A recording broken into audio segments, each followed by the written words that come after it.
Welcome back to the Riichi Mahjong guide.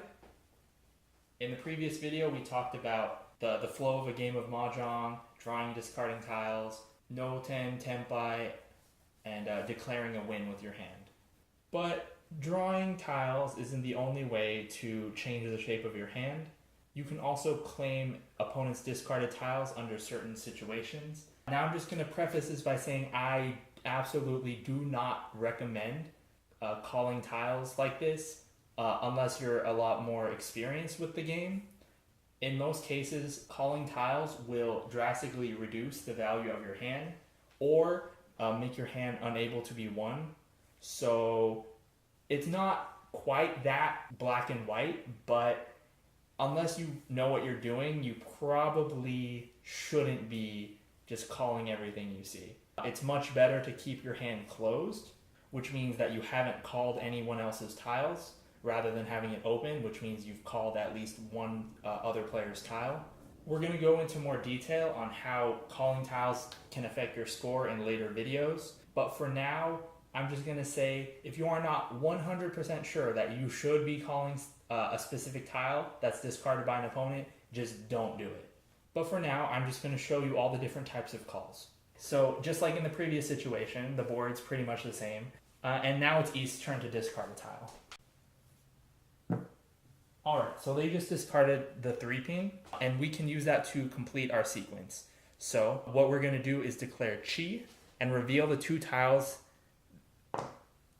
for which that 3-pin completes the sequence. The call Chi can only be made on a tile discarded from the player to your left if it would complete a sequence with 2 of the tiles in your hand.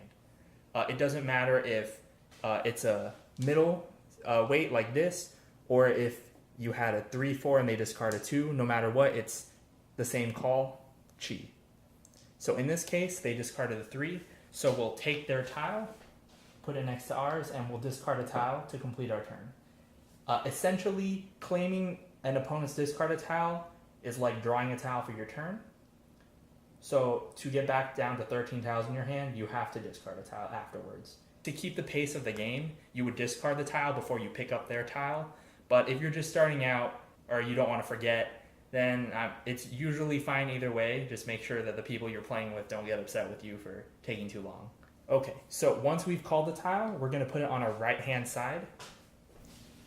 So we've put tiles that we've called to the right, where everyone can see them. They're going to be face up like that for the rest of the game, and you cannot break up that sequence in any way. So it's just stuck like that. Once you've called someone's tile, your hand is open, that sequence is open, and you can't mess with it anymore. One important thing to note here is that the tile you claimed from your opponent should be horizontal or sideways, and it should be placed in a way that indicates the player from whom you claimed it. So for instance, if you claimed it from the player on your left, which is always the case with a Chi, you have to put it to the left of the 2 tiles that were originally in your hand. So just like that. So play is going to continue now. So the player to our right has discarded a 9-so, and that is a tile that we have a pair of. So we can call it by declaring Pon and revealing the 2 tiles for which it completes a triplet. Unlike Chi, Pon can be declared from any player, but it can only be used to complete a triplet. So again, we're going to take their tile and discard one. And in this case, since it was from the player to our right, the rightmost tile is going to be turned sideways to indicate that that was the player from whom we took it, and we're going to put it off to the side with our other calls. By calling Pon, you can effectively skip some players' turns. So in this case, you skip the person across from you and the person to the left from you. You skip North and East's turns. Now that you finish your turn as South, it's the person to your right, West's turn again. So they're going to draw.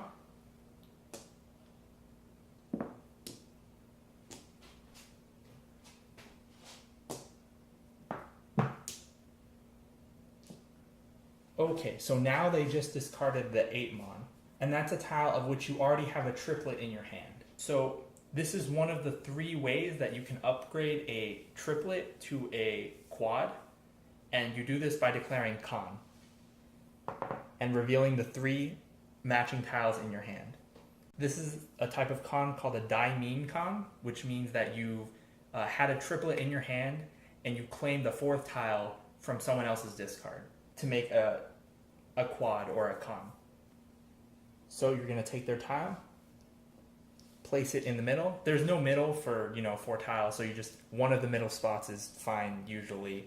I haven't ever really seen any official of whether it should be the left middle or the right middle. So as long as everyone understands you got it from the player across from you, it's fine. And you place it off to the side with the rest of your tiles. But if you discard a tile right now, you're not going to have enough tiles to win. Because for the purposes of completing a hand, a quad or a con essentially counts as a triplet. So it's one of your sets of 3. So what happens here now is that you're going to draw a tile from the dead wall. Declaring a con is normally the only way you can draw tiles from the dead wall. So you're just going to draw it from the opposite side right here. And before we do that, I'm just going to make note. Remember, the dead wall is always 14 tiles. So what happens is that after you declare a con and you draw a tile from the dead wall, the last tile of the live wall, this bottom tile here, will be added to the dead wall to get it back to 14 tiles. This also means that you cannot declare a con if there are no tiles left in the live wall. And normally, you don't split off the dead wall like that, but if you want to make sure you don't accidentally run past the end of the live wall and start drawing into the dead wall, you can make a break to indicate the dead wall. One other thing that might happen before we draw the tile from the dead wall is that the number of Dora indicators might increase. Under certain rule sets, by declaring a con, you may flip an additional Dora indicator either before you draw the tile, after you draw the tile, or after you discard a tile for that turn. So it just depends on the rule set. In certain rule sets, you just don't add any indicator at all. So it just depends. In this case, we'll just flip it right now. All right. And we'll draw our tile and fix the dead wall. Okay, so in this case, we have drawn a 9-so. That is the 4th 9-so, of which we already have 3. Since we declared a pawn on the 9-so, and we drew the 4th 9-so, what we can do is upgrade it to a con right now. This is called a show mean con. Essentially, that just means you're upgrading a pawn to a con. And this type of con can only be done after you've drawn a tile. So for instance, you cannot declare pawn or chi on some other tile and then just be like, okay, I'm going to con now. It has to be done only after you've drawn a tile. Whether that's from the dead wall or from the live wall, it doesn't matter. But you just have to have drawn a tile before declaring a show mean con. So we're going to do that. To do that, we just place it on top of the tile we called, like this, to indicate that this is a show mean con as opposed to a die mean con, like the 8 mon here. So same thing, we're going to flip a Dora indicator. Okay, and we're going to draw a tile from the dead wall. And we're going to replace the dead wall with a tile from the live wall. Now, what we've just drawn is the 4th chun, of which we already had 3. That means we can make the only type of call in this game that does not open your hand. If your hand was already open, it's still going to be open. But if your hand was completely closed, you can make a con here with 4 tiles that you've drawn yourself called an on con or concealed con. That means that your hand is still closed. Those tiles cannot be messed with just like any other call. They're stuck like that. But your hand is still closed for the purposes of scoring.